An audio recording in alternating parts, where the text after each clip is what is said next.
जय जय रघुवीर समर्थ. समर्थ म्हणतात की एखाद्याला विनाकारण त्रास किंवा मनस्ताप दिला की त्याचा तळतळाट आपल्याला नक्कीच लागतो, असं समर्थ आपल्याला इथे सांगतात.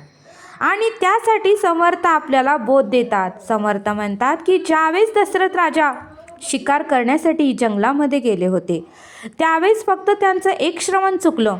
त्यांना वाटलं की कुठला तरी प्राणी पाणी पिण्यासाठी नदीवर आला आहे, म्हणून त्यांनी बाण सोडला. पण त्यांचं श्रवण चुकलं. तो प्राणी नव्हता, तर तो श्रावण बाळ होता. तो आपल्या आईवडिलांसाठी त्या नदीचं पाणी आपल्या पात्रामध्ये भरून घेत होतं.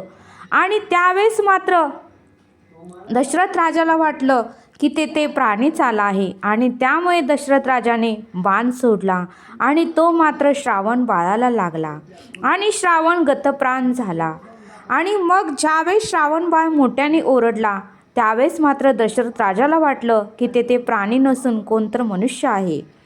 आणि मग दशरथ राजा श्रावण बाळाकडे गेले.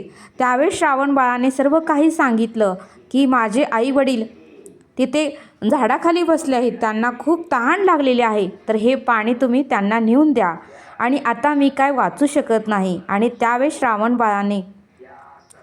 बाळाने जीव सोडला, त्यांचा मृत्यू झाला. आणि मग मात्र दशरथ राजा हे श्रावण बाळाच्या आईवडिलांकडे पाणी देण्यासाठी गेले.